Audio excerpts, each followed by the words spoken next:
Hello, I'm Diane Colvin, and I taught ninth grade English in the Owensboro City Schools for 31 years. And when I retired from teaching, parents started calling, asking me if I would tutor for the ACT, PSAT, or SAT. And I have studied these old tests enough now that I know how the mean, sneaky teachers, as I call them, who put the test together, what they do to make out the test, to develop the test. And I've learned some strategies that I give my students who come for tutoring. So Mrs. Burnett asked me if I would do this to help you all today. So I'm here today to give you strategies on the English portion of the ACT when you take it. Now, every ACT is brand new.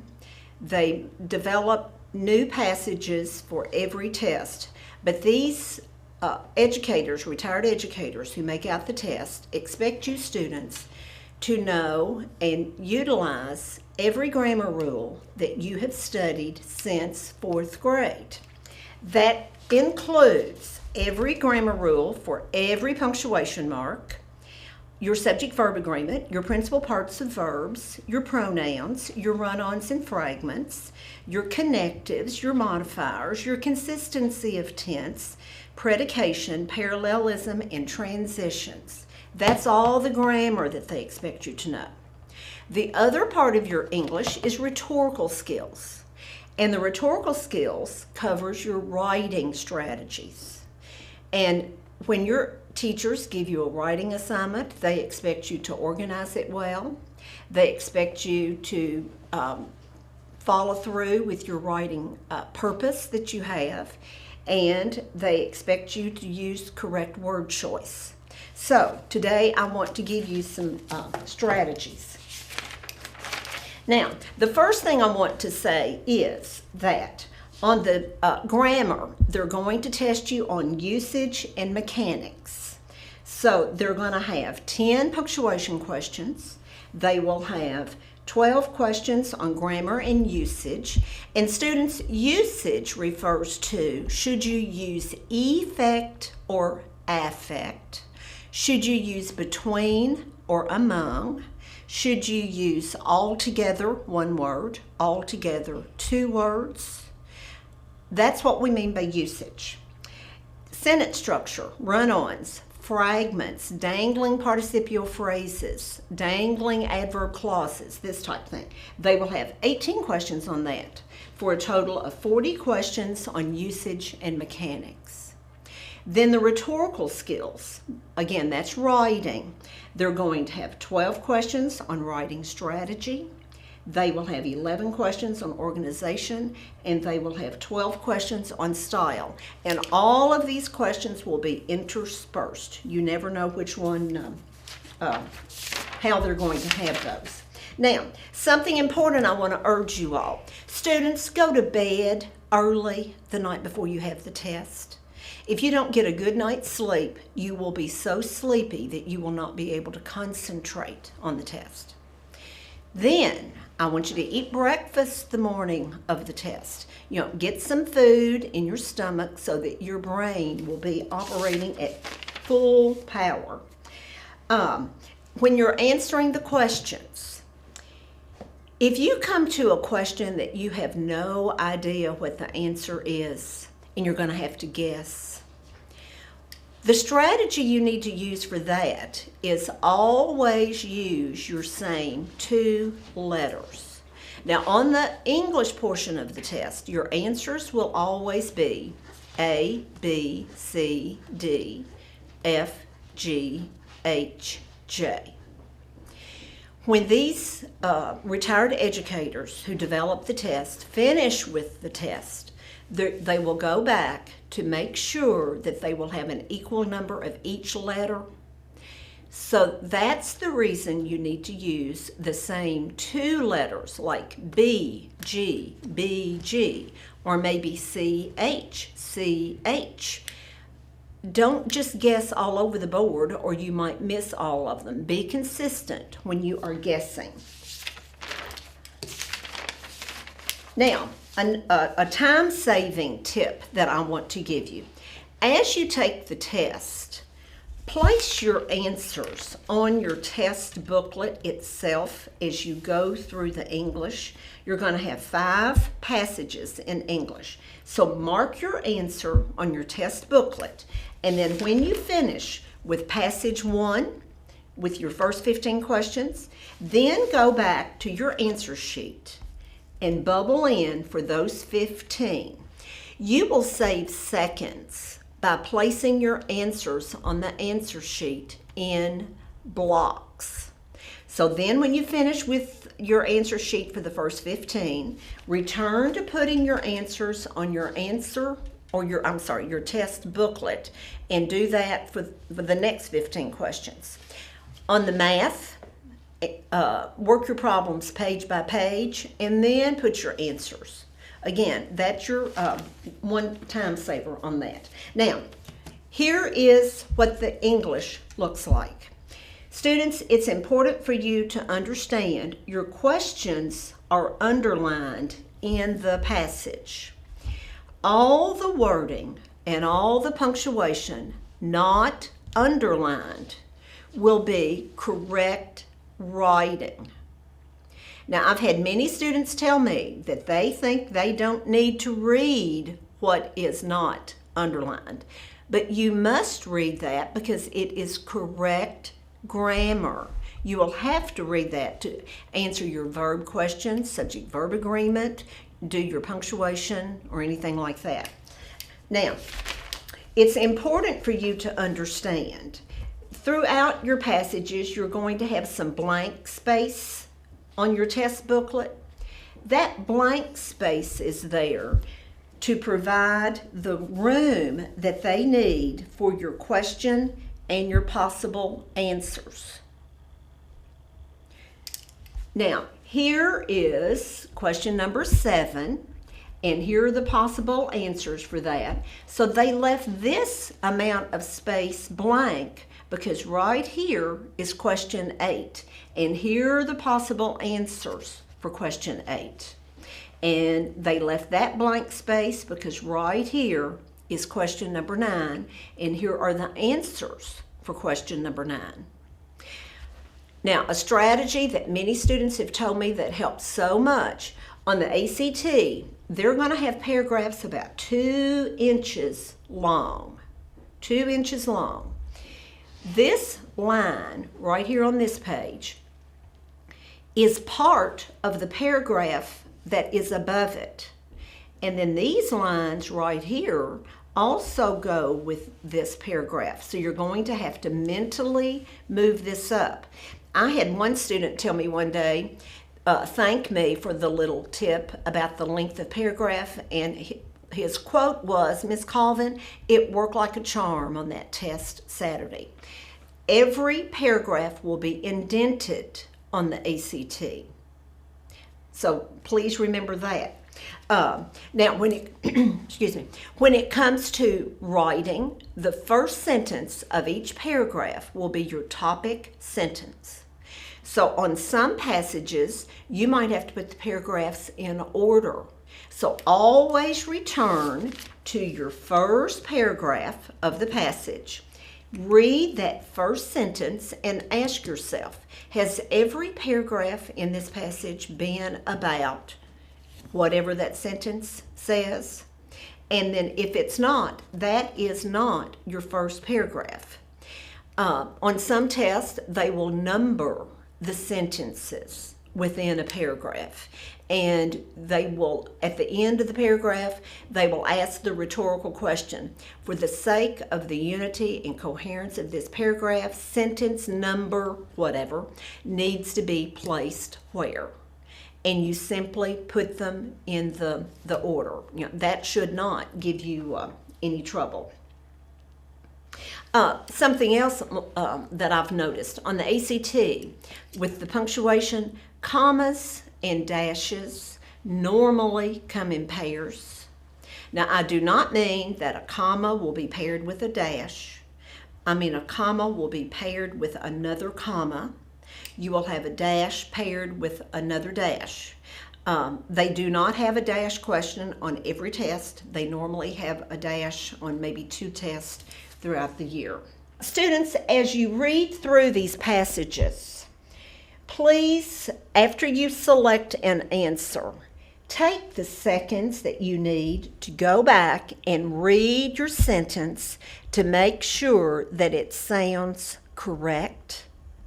I've had so many students tell me, well, I don't need to read it. Yes, you do. Students, whenever they give you two answers that have the same opening, like question number 1, you have two answers that start with which, and the third answer is different. And on question number 2, you have two answers that begin with among, and the third is different. And on question 3, you have two that begin with most, and the third is different. Question number 4, you have two answers that begin with as it, and the third is different. I've noticed that 9 times out of 10, your correct answer will be one of the two with the same opening. And then I want you to remember that good writing is concise writing, which means short and to the point.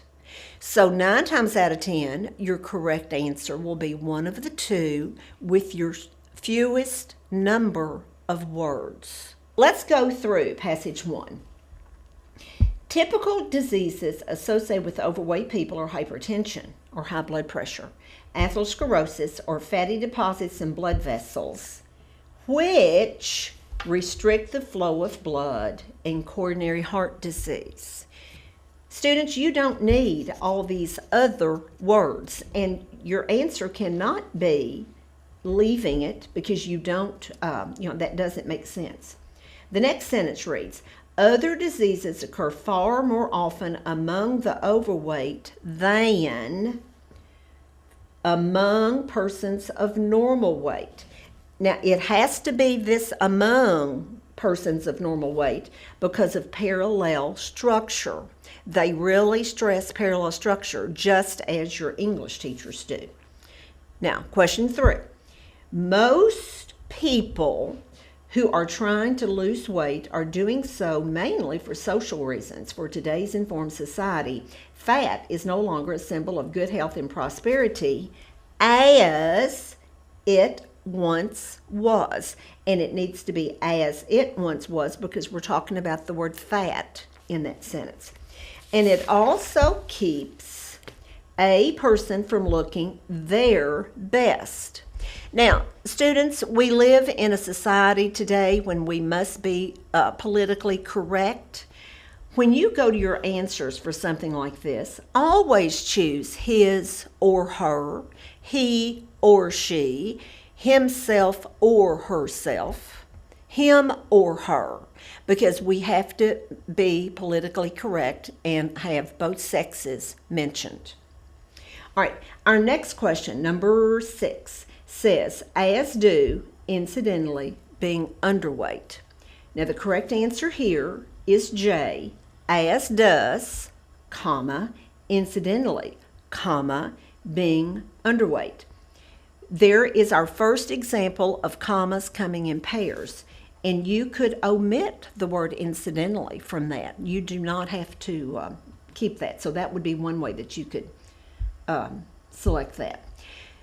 Our next question says, for one thing, to be overweight is embarrassing, and even being only slightly overweight can damage self-esteem because having a good self-image. Now, students, we have the word embarrassing, being, and having. Those are all parallel in structure, but your question is a to be. So the answer here, all of your answers, other than no change, start with the word being. And the correct answer is answer B because it says being overweight. Answer C and D are both redundant. So see again, shortest answer. All right, let me back up. Because having a good self-image has been important to emotional well-being. Now the correct answer here is answer H. Having a good self-image is important to emotional well-being. Now again, these lines right here are not a new paragraph because these lines are not indented. So this paragraph continues. Doctors now consider being able to keep one's weight at a proper level one of the most important aspects of preventive medicine. Now the correct answer here is D, keeping one's weight. This is an answer that's not going to follow one of my tricks. The correct answer is the one that has the different opening. About 25% of the population is overweight, a figure that makes obesity one of the curses of affluence and, according to the American Medical Association, the nation's most crucial health problem. This is another comma question. Students, when we read and we come to a comma, we are to pause. Now, do you see how right here we have this comma and it's not underlined? So that should tell you that that comma is correct. And I've already told you that commas come in pairs. So this comma that they have underlined is correct. So this will be our first answer of no change. And I have failed to mention no change. Your answer A and F, no change, indicates that what they have underlined is correct. And again, they will have an equal number of answers that will be the A and the F, no change. Now the next paragraph says some slightly overweight people never notice their obesity and they even look attractive to others. This is our first question concerning or making sure that you know your conjunctions. And this is another no change. You have a complete sentence in front of your conjunction and you have another complete sentence coming after and. So this one is correct.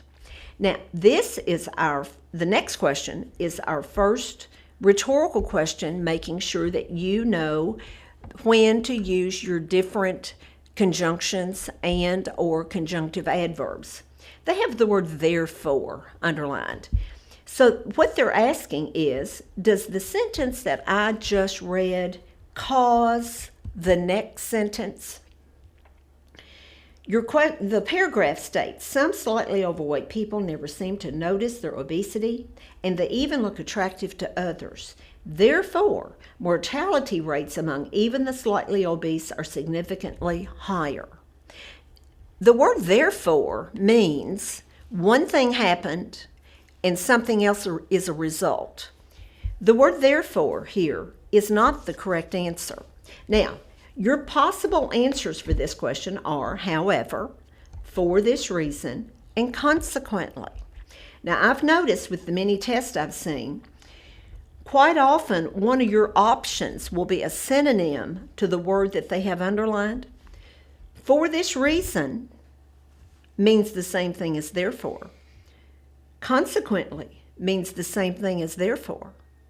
And overweight people never noticing their obesity and looking attractive does not cause their mortality rates to increase. Now, I will admit, I've had several students say to me, Miss Colvin, what's mortality mean? That means death rate. So their looking attractive does not cause their death rate to be higher. So the correct answer here is the word however. Now, question 13 is asking you to put the paragraphs in order. And again, always go back to your first paragraph because two of your answers will always be paragraph 1. It'll be no change, and then one of your other answers will have number 1. So go back to your first one and go back and ask, has every paragraph in this passage been about typical diseases associated with overweight people, being hypertension? And the answer is no. So see, you've eliminated 2 of your answers. So now you know the first paragraph has to be 2 or it has to be 4. So every paragraph has either been about most people who are trying to lose weight are doing so for social reasons, or every paragraph has been about overweight people never seem to notice their obesity and they even look attractive to others. No other paragraph has mentioned anything about looking attractive. So your first paragraph here has to be number 2. Now, my next pointer. On the day of the test, if you have a paragraph this length and you don't have a question till you come to the end of the paragraph, students, don't waste your time reading those lines right there. Just skip right on down to where your next question is. Health problems begin to manifest themselves, especially as the person gets older and eventually approaches middle age. This wording, students, is redundant because the wording of gets older, approaches middle age, that is saying the same thing. So the correct answer here is J. As a person approaches middle age, health problems begin to manifest themselves, especially as a person approaches middle age. Now, this next question in my book, the educators who make out the test have not used this kind of question for a couple of years. But this question is asking, at this point, the writer wants to add something, some supporting details to make his writing better than what it is. So which one of these would be your best addition? In the last few years, this question has been stated in this way. At this point, the writer wants to add a sentence that would show anger, anxiety, worry, and they give you some sample sentences. Make sure you read your question carefully to see what emotion the question is asking about, and then find that sentence. To me, those questions are not as difficult as what these that they used to use are. Students, basically those are my pointers for the English. Just remember that good writing is concise writing. Remember that all your paragraphs are indented. Remember that your paragraphs are about 2 inches in length. And remember that these retired educators who develop the test expect you students to know every grammar rule that you've studied since 4th grade. They don't expect much of you, do they? In addition to the English, I also help students with the reading. Now, on the reading portion, you're going to have a selection from a short story or a novel. You're going to have something from science, something from social studies, and something from humanities. Your reading passages are arranged from least difficult to most difficult. All of your questions are going to be referring, which means you can go back and find the answers, or they are going to be inferring, and you have to derive a conclusion based on the wording. Your passage 1 will have your least number of inferring questions. Passage 4 will have your most inferring. Now, for the last several months, I've been telling my students I've tutored, use 34 of your 35 minutes and focus on your first 3 passages only. Make sure in those 34 minutes that you have all 30 of those questions answered correctly. Then when the proctor in your room calls out 1 minute remaining, go to your answer sheet and bubble in the same 2 answers for the last 10 questions. One of my students I tutored for the December test came to let me know his test results. And he knocked on my door, and he's a neighbor of mine, and he said, Miss Diane, I just want you to know my test results. He said, on that reading, I did what you said. I focused on the first 3 passages, and when my proctor called out 1 minute remaining, I went to question 31 on that answer sheet, and he said, and I started bubbling in BG, BG, BG. He said, I made a 28 on the reading. Now, I want you to know the wording so that you will know if your questions are referring or inferring. If your question says, according to the passage, that is a referring question. If it says the passage indicates, that's referring. If the question states based on information in the passage, that's referring. Now look at the next question. One can infer. Students, you can't get any more inferring than that is. All right. Question 5 says according to the passage. So that will be referring. Question 16, the key word here is apparently. So that lets you know that that would be inferring. Question 17, your verb is infer. So that's inferring. Question 18, the verb is assume. So that lets you know that that is an inferring question. The next question asks the author's main purpose. Now, all of these boring passages that they're going to have on the test have been written by professional writers. They are not going to say, in this passage, I'm going to whatever.